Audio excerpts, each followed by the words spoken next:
Hey everybody, I'm Chris Fafalius, and I'm the producer of Krista Makes a Podcast and the host of the One Hit Thunder podcast. And I'm Matt Kelly, host of Horror Movie Night and the producer / the head of content for the Geekscape Podcasting Network. Between the two of us, we have, believe it or not, 25 years of podcasting experience, and we want to help you start your own podcast. We know podcasting, and we want to share that knowledge with you. So whether you're new to podcasting or you want some feedback on your currently active podcast, we want to help. Or perhaps you're just overwhelmed with all of the editing work. Well, we can help you with that also. You can check out our website at weknowpodcasting.com for more information. We're excited to help your podcasting dreams become a reality.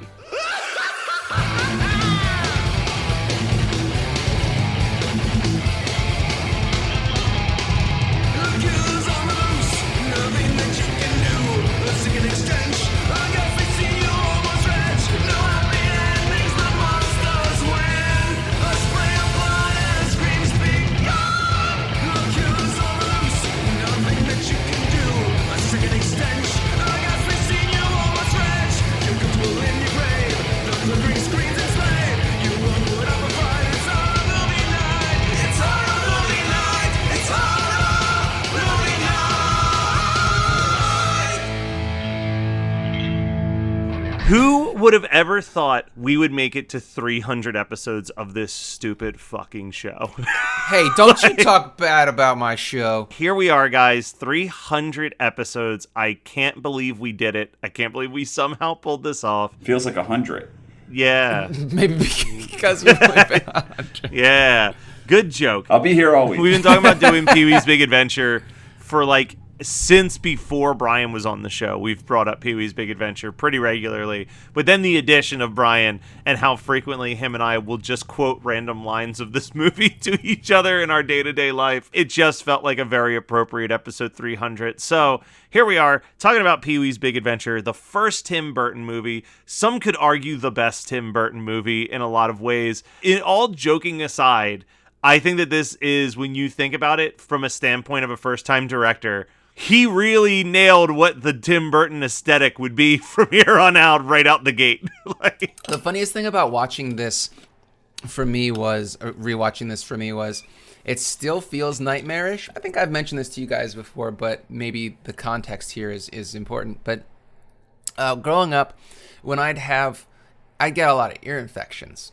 And when I would get ear infections, I would get these ridiculous headaches and fevers. And when you're all feverish and trying to sleep, things don't make sense. And the reoccurring thing was kind of like this waking nightmare where I'd try to hold objects. I was like basically asleep. I'd try to hold objects in my hand, right? But the objects would continue to expand and contract. And it was horrifying to me because for whatever reason, I couldn't control it. It was like just a very unsettling feeling.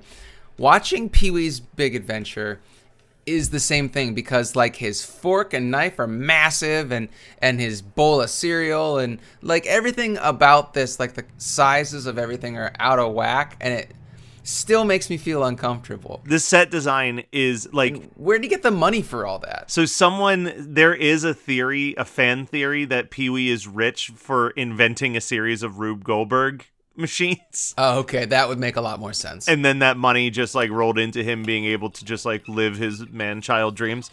One of the jokes that I don't think I ever really appreciate it, but I love that this movie is called Pee-wee's Big Adventure and the credits are so small and minimalist when it pops up.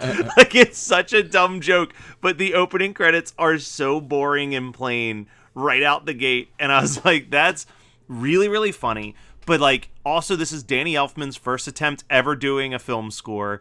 And again, I think he nailed it out of the park. Even the beginning bicycle race, the Pee-wee theme, the breakfast song, the whole first 10 minutes of this, there's so many good musical motifs that pop out throughout the rest of the movie that have that childlike wonder. But then, yeah, Pee-wee wakes up from his dream of riding in the Tour de France, and it is just set design chaos out the ass the second you see this bedroom. Like, yeah, I do love his workout regimen because it reminds me of my workout regimen. yeah, 2 solid efforts with some dumbbells and calling Those it are a like day. 3-pound dumbbells. Yeah.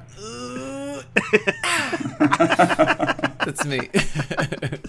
It's so funny because I didn't really write any lines or like anything down Really? for the first 20 minutes of this movie. I was just like sucked back into any time I watch it where I'm just sitting there quoting it. Where I'm just like, I know you are, but what am I? Like, he's so fucking funny right out the gate. The actor who plays Francis plays that role so well as just like the most obnoxious, spoiled rich kid. Well, that's what's so great about the two of them is that Pee-wee is rich man-child with a heart of gold, and Francis is rich man-child that is awful. And so it's like they're the mirror images of each other. But the funniest thing, and also like Pee-wee's skinny and Francis is fat. I love Francis's jumpers. Yes, it is the least complimentary outfit that he could possibly be wearing. But oh my God, my dad says I can have anything I want. Everything about Francis makes me so happy. When he shows up at Francis's house after the bike has gone missing, and like, what was the one line? He's like, Francis is taking his bath. Oh, really? Where are they hosing him off? Like, that whole attack in the pool. Like, it's all chaos. But there's so many weird little in-jokes with the movie as well. Like, I love one of the first scenes that scared me as a kid. We're going to talk about a lot of things that like kind of freaked us out. This is all kindertrauma. This movie is total horror material. Okay, so that's the two of you, because I never understood that. Like, the first time I thought less of my siblings, I can remember both of them. It was Matt being afraid of the clown scene in Pee-wee's Big Adventure. Oh, God, yeah. And Jamie being horrified at Weird Al getting fat in the Fat music video. It was like the two times I was just like, you guys are older than me. But yeah, like, they go into the magic shop, and the magic shop sequence is so weird and so bizarre, but it's when he's showing him the different shrunken heads, and then the last head he brings up is a giant Aleister Crowley head, which is so funny. Like, I know I didn't get that as a child because I didn't know who Aleister Crowley was, obviously. But everything is scary in this movie. Yeah. Like, and the goddamn, or maybe it's not scary, but it's unsettling. Dread. It induces dread. You know, in me. Even the goddamn clown waving statue, that was horrifying to me. Here's a story I have never told on the podcast. There was this spitting head clock. And it's exactly what it sounds like. It was a clock with a head that would spit water when you were near it. It would spit water at you. It was like a gag gift. It looked like a folk German outfit. Like you had one of those green hats on. You know what I'm talking about. Like, I'm picturing this clock. All right. And it's got like a little feather, like type a little deal? feather in it, and he had like these big cheeks and a big nose, and he would laugh and spit water at you. And it was at the top of the stairs, or like if you would go down the stairs at this family friend's house to the basement, it was like right at the bottom of the basement stairs looking at you. So you literally could not get down to the basement to play with your friends without going past the spitting head clock.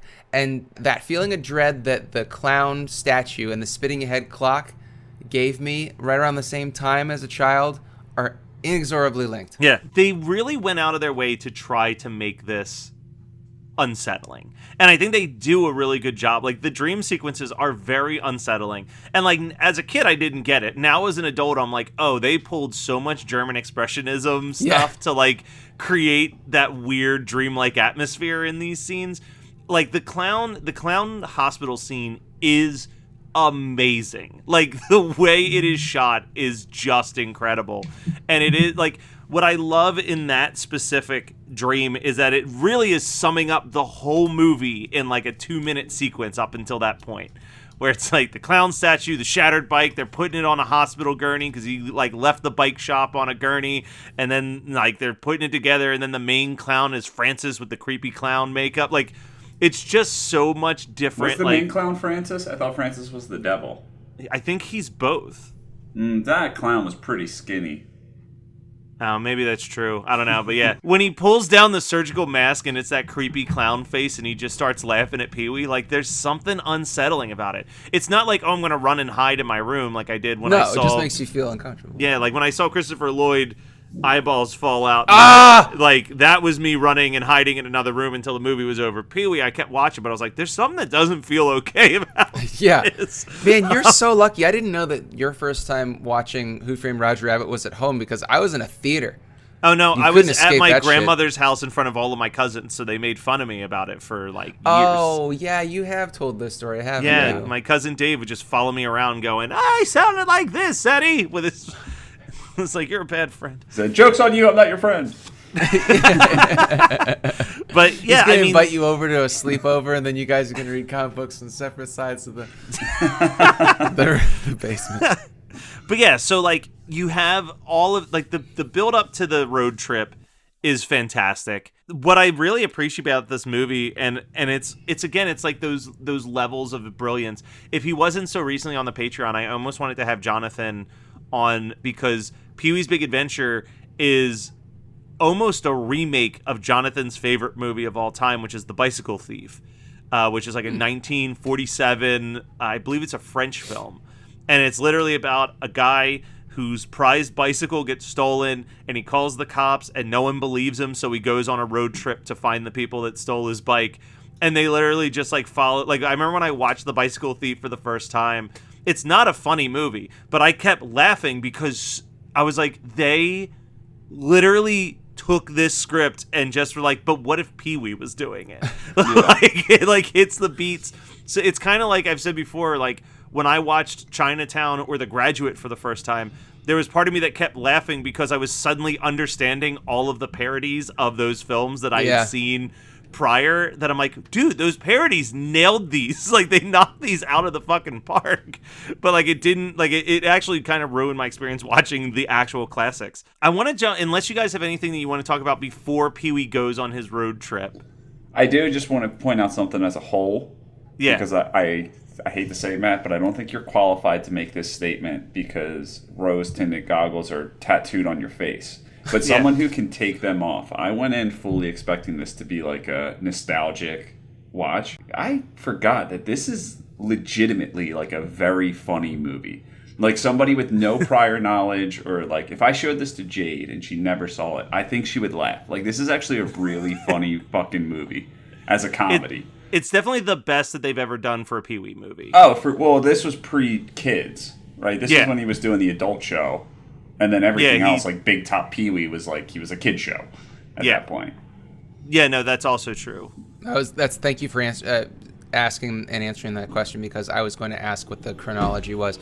Do you think that this movie is funny, including the shit that became like memes, like the Pee-wee dance and the I know you are, but what am I thing, and like some of the other things that are just so Pee-wee? They're like ubiquitous now. Like because I found those to be very cringy. I enjoyed everything but those. So I think that at a certain point it's the Napoleon Dynamite effect. You know what I mean? Like when something is kind of so shoved in your face, even if you did find it funny at one point, you've just like been overexposed to it, or it's been overquoted to you that it doesn't really have any meaning. I still think that those scenes are enjoyable, but like I don't think that if you were to read this script, the script would be as funny as hearing the way that the lines are delivered by the people delivering. Yeah, it's not, and it's not even just the delivery. Like if Paul Rubens was born 40 years prior, he would still be, or 50 years prior, he would still be a success. Like he has the same skill as like Charlie Chaplin, where it's like the way he walks, his face, like everything he does is very funny. You know, where he's got the Mr. Bean quality that you look for in a. So the whole time I was watching this, part of the reason I enjoyed it was like, obviously this I don't know if it predates Mr. Bean, I think it does, but Pee-wee Herman just reminds me of a mashup between Mr. Bean and Buster Bluth, and I love it so much. So one of the unlimited juice. It's one of the things that I never actually noticed as a kid because I didn't understand this, but now as an adult, like Pee-wee's voice is Paul Rubens doing a Valley Girl impression. No. Like, that's always been... I don't hear that. The goal is that when it first started, it was like Pee-wee is a male Valley Girl was like the character. Okay. And you can like find interviews of like when he would just be Pee-wee on like David Letterman. He would tell these long jokes and stories as like dude. The bell ringer. The bell ringer is so fucking funny. Was he in the ground? Or the Groundlings? He was Groundlings. He was Groundlings. That's why so. Elvira has a cameo in this. Yeah, and he was going to have a cameo in Elvira, Mistress of the Dark, but he was doing Big Top Pee-wee? Yeah, he was filming Big Top Pee-wee. What a mistake. But even then, her one line is even funny, where she's just like, I say you let me have him first. Like, on paper, that's not funny, but like the way she delivers it, it's just really funny. The funniest delivery on that scene is the biker, and it's 100% delivery. It's just the pauses between each of them where he's like, I say we stab him, then we hang him, then we kill him. The line that I wrote down that is so funny only because of the way that the guy delivers it is when he first starts the road trip and he gets in the car with Mickey. And Mickey's telling the story of why he's on the run from the cops, and it's because he cut off the "don't remove this" tag off of a bed, and he just goes, "Yeah, I got a real bad temper." I have to agree with you that the comedic timing and the speech pattern is very funny. And I think that comes from sketch comedy. Like, that's 100%. Like, you come from sketch comedy because, like, if anything, being friends with Bacon and Nate from 91 Donkey Lane, I've learned very much from them that it's like, you don't have to say something funny, you just have to say it in a funny way, and it'll like get the joke across. Yeah, and I feel like Bacon has the weirdest cadences. Love him to death, but he would not be half as funny if he didn't have the weirdest cadences I've ever heard in my life. The thing about Elvira is like it's also fun to think about how in this movie there's the picking up a murderous hitchhiker, but like kind of a murderous hitchhiker. Yeah. And then there's the picking up the murderous hitchhiker at the beginning of Mistress of the Dark. It's a fun little bookend. And just as an update to everybody who's probably already wondering, who's listening, no, I am not picking Elvira, Mistress of the Dark as my double feature. Right. Glad to clear the air on that. Because Matt's going to take it. No. I had so many options. I have like 3 options that I wrote down for this. So I'm going to go last already because I'm going to give people a chance to steal it. But I'm just going to pick the one I pick every time, but either way. This movie's... Town the Dreaded Sundown? Like, man, I'll watch Town the Dreaded Sundown. Goes great with Pee-wee. Once I say it, you'll know it. But I will say, speaking of him doing the Valley Girl, was the one... I don't know why I noticed things. I'm like, that I enjoyed that they did that. But I thought it was really funny that when Pee-wee dressed up like a woman... He didn't alter his voice at all. Like, it wasn't like he like did like a high pitch or anything. He just talked normally, but had a wig and dress on. But the guy's like, "Give me a whirl" or something like that. What I love in that scene, though, and I think at its heart, this is definitely like this is a sketch comedy film with just like a rough plot to connect the skits together, and it's done very, very well. But like what I like about that specific scene is there is that moment where Mickey is looking at Pee-wee after they get away from the cops, and Pee-wee's just sitting there like loving life in his dress. And like, you really do get this. He says it later when he's like, look, I like you. Like, you're a good person. Like, it is the one moment of sincerity in the movie where I feel like they are actually trying to make sure the audience understands that like, Pee-wee may be obnoxious, but he always has good intentions behind it. Like, it's the only scene where they have even a slight injection of sincerity in the movie before it just goes back into craziness. But something that I read that blew my mind about this movie. Did you know that the script for Pee-wee's Big Adventure is used in script writing classes around the world? No, why? Because when Phil Hartman and Paul Rubin sat down to write the movie, Phil Hartman wrote this with he wrote it Paul with Rubin? them. Oh, yeah, wow. they had never written a movie before, so they bought a book called How to Write a Movie Script, and they followed it to a T.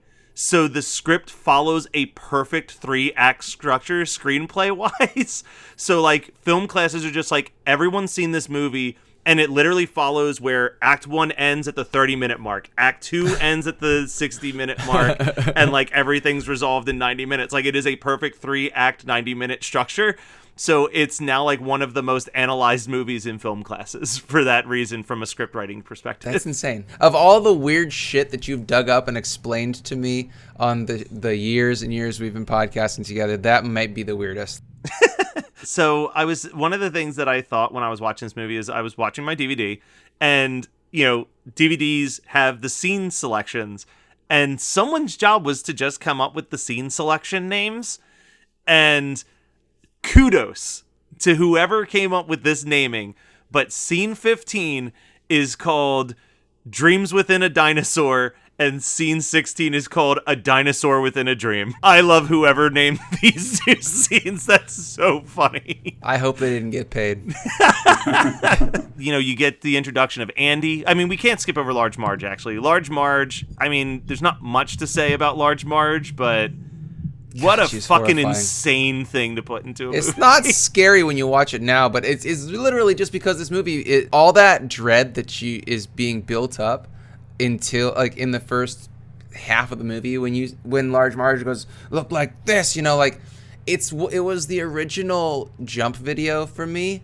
So, like, I couldn't watch it because I knew something bad was going to happen. If you want that scene to still be terrifying for you in your 30s, watch it in slow motion, because that is... Brian, have you ever done that? No.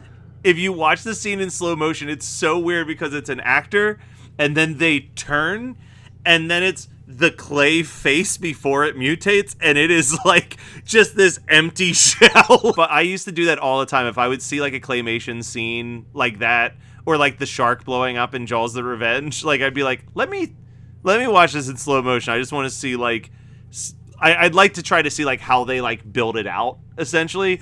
And man, the starting point of Large Marge's face before the mutation is fucking horrifying to me. There's something so embarrassing to me, but so honored. They're so proud of you to think that you slowed down movies to see how, like, the stop motion works. And I used to rewind movies because I thought it'd be funny to see a T-Rex spit a guy onto a toilet in Jurassic Park. Well, I feel like that's the perfect illustration of your family dynamic. Carrying through, we're getting to a point where I wrote down so many quotes. I wrote down deep in the heart of Texas. Yeah. I'm trying to use the phone. Oh man, but see that, I feel like that whole scene with the tequila dance and everything, like, that is the scene that everybody would talk about from this goddamn movie in the 80s and early 90s, and so it just feels like so stale to me that I didn't enjoy it. But I mean, I do so love seeing Cassandra Peterson out of the Elvira makeup in this, that, you know, I can live with it. I think the perfect button on that scene is him trying to drive off on the motorcycle. Yeah, that's hilarious. That I didn't get how funny that was until, you know, I was an adult, because he doesn't know how to drive a motorcycle. He's just going with it. He's like, yeah. Like, one of the notes that I wrote down, I actually said this to Brian yesterday when we were texting, but holy shit, Dottie is thirsty in this movie, and Pee-wee is just... She's in the middle of a desert right there. And he's just denying it left and right. Well, and the funny thing is that it would, the assumption in my mind would be, okay, this man-child is oblivious, because I'm an oblivious man-child, and so that's the way my brain thinks. It's funnier that he knows what she's trying to do and is deflecting it, like, you know, that's not going to happen, Dottie. You know, like, it's just so great. The funniest part of those scenes are like in the beginning when he's like, I'm a loner, Dottie, a rebel, and he like just turns around all seriously, and then him walking out is like him fighting the smile. And then I love that that's a Get Up Kids song. I was about to say, we just listened to that record last week when we were making dinner a different day, and Megan was like, how did I forget about these guys? I'm like, probably because you hate Reggie in the Full Effect so much. But yeah, we get to Hollywood. Is that Krull armor? That is Krull battle armor. I'm almost positive that is Krull Imperial Guard battle armor. Do you know who it was underneath the mask? Because I just found this out the other day while doing research. The guy who like lifts up the mask and has like a very soft-spoken voice. It's Jambi. It's the guy who played Jambi on Pee-wee's Playhouse. Oh, okay, cool. It's such a dumb joke, right? Like, he asks a guy dressed like a battle warrior, and he's got a very soft-spoken voice, and then he asks a showgirl who's got like a very deep masculine voice to point him in the right direction. It's those those stupid jokes, but that chase through the movie studio is fucking... I love every beat of it. I love the Godzilla scene. I love that they just trash a Christmas movie. They ruin a Twisted Sister music video for arguably one of the best Twisted Sister songs. Also, yes, I love there's no argument there. Burn in Hell is the best Twisted Sister song. Can I cover it? You really do. You should. I would, dude. You could bust out that falsetto again. I will say about most of the bands of that era, and Scott may kill me for this, but like I feel like the biggest waste of money for a lot of like hair metal bands is a greatest hits album, you know? Because like Twisted Sister's greatest hits is Stay Hungry. That's it. Like that's their yeah. Well, that's the thing though, is like I know that they're not really hair metal. Well, later Def Leppard isn't really hair metal, right? But Pyromania is arguably a hair metal record. But you know, then they just became kind of like radio rock for like arena rock or whatever. Hysteria and stuff like that. But I knew of them growing up in a cornfield. But then when I went to college, I found the Def Leppard greatest hits like double CD, and so I had all their big songs, and like I didn't know half of the good stuff that they did, you know? So like that, on the other hand, I think that works. But like Rat, you only need Out of the Cellar. Skid Row, you need Self-Titled. I'm going to derail this and I apologize, but I watched a few years ago, like I watched a Twisted Sister documentary. But it's like, it's so fascinating to see like them before they were big and how influential they were. And just like that New York scene. And I told Matt to listen to, there's this podcast, No Dogs in Space, that like goes in deep dives of music. And I started listening to Beastie Boys and it was about that. And the reason, just so you know, Matt, the reason that the episodes are like 2 hours is because it's like, I'm 40 minutes in and we haven't even talked about the Beastie Boys. It's like, this is like what setting started up what this was scene. happening. Yeah. Skid Row and Twisted Sister, I will never sit down and be like, they were absolutely the most talented bands of that hair rock scene or whatever. But of a lot of that hair rock scene, like I would actually want to talk to Sebastian Bach or Dean Snyder. Like I'm like they actually seem like they're like dudes who get it. They don't have like a big ego about who they were. Like Sebastian Bach, are you sure? I don't know, man. Sebastian Bach was a lead actor on 3 seasons of Gilmore Girls, playing an aged dad playing in a punk band with a bunch of teenagers. I feel like he's got a little bit of like self-awareness in him. Okay, all right, but like, I accept this. But like Bret Michaels, like no, I no, have no desire to, like, you know what I mean? Like I can or enjoy basically Poison anybody from Motley afar. Crue. Oh, and Poison. That's a great suggestion for if people are like, oh, I need a hair metal greatest hits. Like, yeah, just go with that. You know, go with their greatest hits because Poison actually did have like 2 or 3 good songs on every album, so just get them compiled into the single. Yeah, no really good album. And then there's like Dokken, where I think that Dokken had like 3 really good records. To tie it back to the show, just so they were going through all these bands in the New York scene, like these punk bands that were super influential that never really got famous. And this one band they were talking about, they kind of put on like a Gwar style show, and it's because their front man was Screamin' Mad George. And it was like, he was like a huge influence into like that whole New York punk scene. He was the front man for like some shitty punk band that used to just like do crazy special effects on stage. That's amazing. That's amazing. I will listen to the fuck out of that, because that is basically anything Screamin' Mad George has touched, I want in my life. It's in some way, shape, or form. So we get through the studio chase scene. Pee-wee gets his bike back, but he stops to save a bunch of animals from a burning pet shop. And I could just watch Paul Rubens running, screaming, holding snakes in his hand on a loop for like 10 hours, and it would still make me laugh. But no, it's the buildup. It's the every time he goes in, he just stares at the snakes in disgust, where like you really think he's going to leave them to die. But then we get watching this scene is absolutely brilliant. But first off, we need to talk about a Brian story. Pee-wee gets caught. He's brought into the studio. They're showing him the footage, and he's sinking deeper and deeper into the couch. And all I can think of is a story that I don't know if Brian has told on this podcast, but the infamous Brian causing a disturbance on the school bus tape. Oh my God. Do you mind telling people this story real quick? Dude, it was insane. I went on a bus with a few of my friends, and I like lived like a mile away. Like I didn't have to ride the bus. I just wanted to for my friends. It was like I did it for a few months. And like I climbed on the bus and I saw my friend out the window, so I flipped him off and I called him like a fucking prick. And then like our other friend came on the bus and we were like just fucking around. But one of the kids in the back that we weren't talking, we were just really just fucking with our friends, like got really scared because we were like really mean to each other, but it was all of our friends. I got suspended for 1 week for gang activity.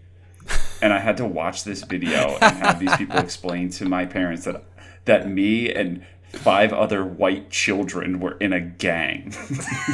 But I think the best part of that story is that you told me that like you're sitting there watching this video, and in the video, one of you says to the other like, "Hey man, I think there might be a camera Nick on this Hickey. bus." I said it to Nick Hickey because Nick Hickey kept cursing. I was like, dude, shut up. They're filming us. And he looks right at the camera. He's like, there's no fucking sound on these fucking things. We're in like 6th grade. Are you fucking this cheap ass school? They're not going to put a fucking camera with sound on it. And I just imagine Brian, like the way that Pee-wee's just sitting in the chair, like sinking down. I'm like imagining Brian sitting between my mom and dad as they're playing this video for them. But we get to the drive-in sequence. Arguably one of the best closing scenes I've ever seen in a comedy. It does such a great job of bringing back all of these characters. It's a great motif. And when you see Pee-wee in the movie and he is playing the role of someone who has no confidence in their acting, it is so fucking funny. Like when he's just sitting there and you can see that he is like mouthing what they're saying to like stay on time. And he kept looking directly at the camera and then looking away. And then the dubbed voice, "Paging Mr. Herman. Mr. Herman, please come to the front desk." Such a dumb joke, but I love It's it. so good. And then Francis gets shot towards the moon and the movie ends. Beautiful. So, episode 300, Pee-wee's Big Adventure. Brian, what's the movie you're going to double feature this with? Ed Wood. Anytime Okay. you can get tied into Tim Burton in some way, I'm a double feature with Ed Wood. Yep, totally makes sense. All right, Scott.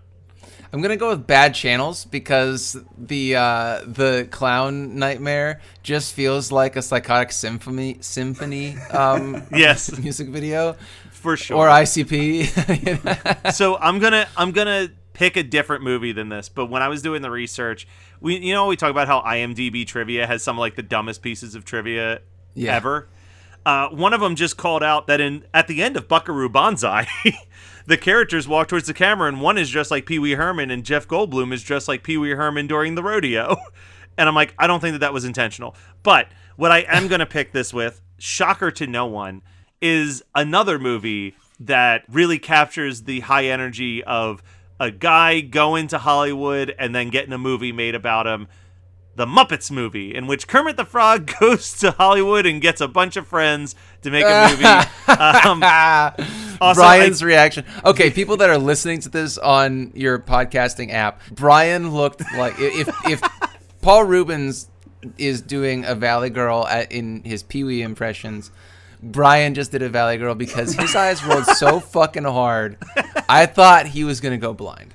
And it is worth giving a quick shout out. Love him or hate him, Kevin Smith has been very open that Jay and Silent Bob Strike Back was just him trying to do a remake of Pee-wee's Big Adventure. And makes sense when you think about it. It follows the exact same storyline, almost to a T. But, all right, what is something that you guys have watched that you want to talk about? So I am trying to start writing again. And for me, I watch a lot of movies and I just get like, I can never make this movie. Yeah. So I'm like, let me go and watch these people I look up to as like original films, like short films, independent films. Ari Aster, he has a short on YouTube. It's called There's Something Strange About the Johnsons. It's not a horror movie. It's the most disturbing 20 minutes I've ever watched. Not a snuff film, not a horror movie. It is so uncomfortable. My jaw dropped the whole time. Like, I don't even want to suggest people watch it, but I also do. I think you should watch it, but understand that I'm telling you you're going to feel uncomfortable. And I'll tell you guys about it afterwards if you have no intention of watching it, but I'm not going to do it on air. And then secondly, I watched Mortal Kombat last night. And Yes, so did I, dude. What's everyone's problem? Like, I don't know what the fuck they were expecting. Do they remember the first two Mortal Kombat movies? The only thing I will say that I hated about it, that I think that but it wasn't any, I enjoyed the movie as a whole. I hated what they did with Reptile. Other than that, it was just loads of fucking fun. I enjoyed it because I turned my brain off for an hour and 40 minutes. It is, and I actually really liked some of the characterizations. I thought Kano was really fun, really like funny too. I mean, give somebody an Australian accent and they say fuck a bunch of times and I'm sold, you know? But I mean, I thought Sonya Blade was actually a much better casting design or decision than, you know, I liked her a lot better. She seemed like more of a badass, more like she earned the fact that she's, you know, just like a highly skilled fighter. You know, I really loved that. I didn't love what they did with Reptile, but I liked it. You know, I actually have no criticism for the movie because I was expecting something fucking No one's awful. going into that expecting fucking, you know, Citizen Kane when you're watching exactly. Mortal Kombat. Like Citizen all right. Kano.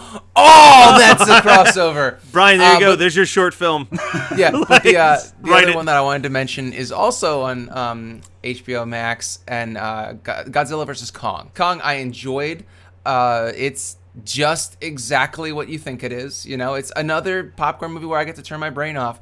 And my only critique is that I preferred Godzilla King of Monsters because there were a ton of kaiju in it. You know, like this is just Kong, Godzilla, and Mecha Godzilla. But I mean, it's still fun. Let me ask you guys, because I'm running out of time, so it's not like I can watch them first. I do want to watch King Kong, Godzilla vs. Kong. Is King of Monsters and Skull Island, like, are both of them worth a watch, or is just one of them worth a watch? Watch King of Monsters. This is my take. I liked King of Monsters. I've watched enough segments of Skull Island that I don't love it because I just don't love Kong that much. I think he's fine. Yeah. But the whole point of that movie, I think, is, well, the reason why I like King of Monsters the most of the three, right? Of Skull Island, well, of the four, like there's Godzilla, 2015 or whatever it was. Something like, The one that had Bryan Cranston in it, and Elizabeth Olsen. That one I like the least because it's got the most amount of humans on screen. Gotcha. You know? But then up from that, I would say Skull Island because a lot of humans are on screen and the big bad in it is a little disappointing for me. I mean, it's still a kaiju, but it's just like didn't really do it for me. Like I've watched I've watched the ultimate scene, the end King scene of Monsters. and then it goes like Monsters. Godzilla versus Kong, and then King of Monsters. King of Monsters is literally 70 to 80% kaiju battle. There's people talking, but it's very, very, very light. Well, and that's, speaking. but also to answer your question as well, Brian, the reality is like, I mean, you like Godzilla movies about as much as I do, which is like, I'll watch them if they're on. I don't like make it a point to watch them. But like, Godzilla movies, in my opinion, like if they're trying to build a cinematic universe out of Godzilla, like that is a fool's errand because those movies are supposed to be that you can just jump into like the 15th Godzilla movie with absolutely no context. You know what I mean? Yeah. Like just I would even say Godzilla versus Kong. Like I didn't need to watch the first of the Toho reboot Godzillas. It's not a great movie. I just watched it because it was on streaming services. Yeah. But King of Monsters is the perfect one because you don't need to watch anything before it to understand everything about because they do little info dumps. They even did info dumps in Godzilla versus Kong. So you could go in seeing it without having watched any of the other ones and still enjoy the movie and enjoy the characters, be like the human characters. But what last thing I'll say about it is that the people that, you know, like how people have this problem with the Godzilla redesign because they're like, he's got a fat ass and I don't like his face, blah, blah, blah. I think he looks awesome. And I think that CGI is really tight. Nice. I'll have to check it out then.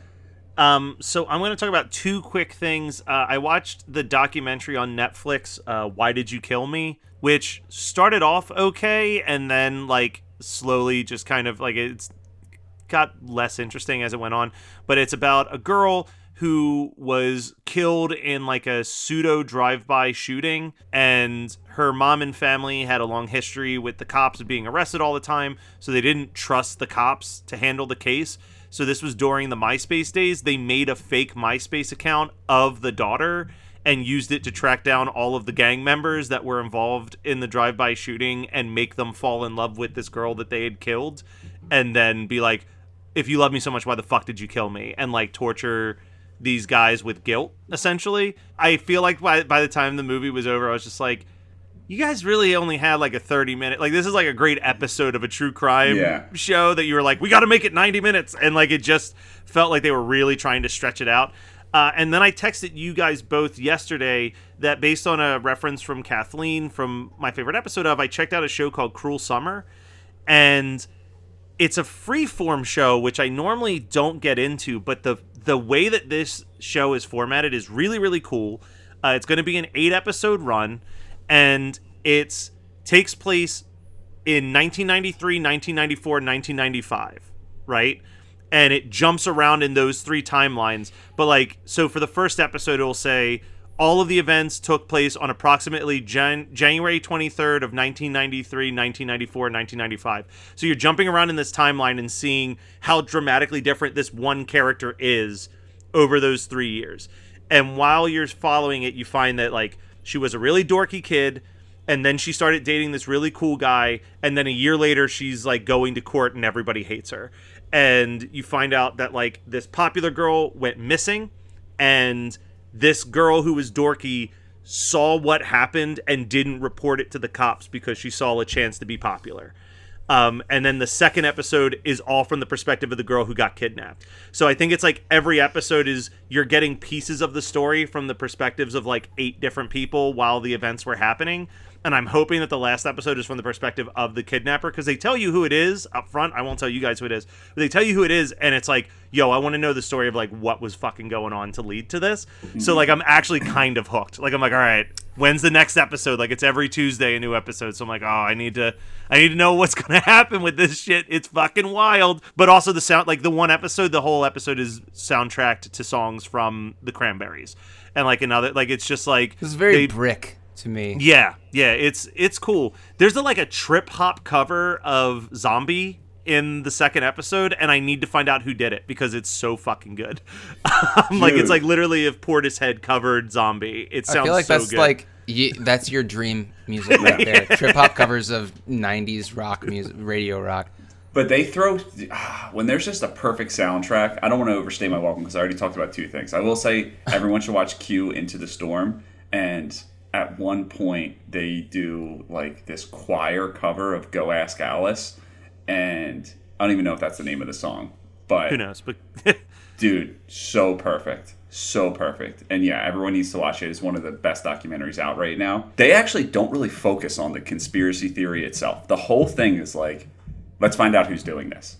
Like, that's really it. It's like, who is behind this? And it's just like, it's kind of funny where it's just like, you kind of look at like people, you're like, you follow these virgins. Like, this is who you follow.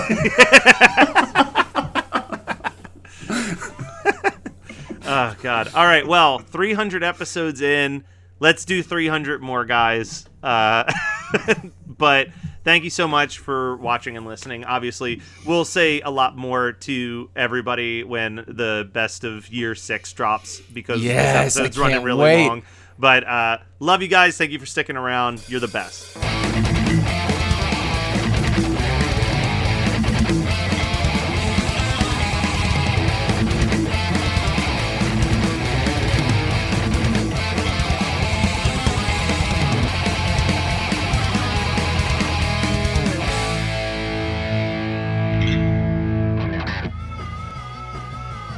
You're listening to the Geekscape Network.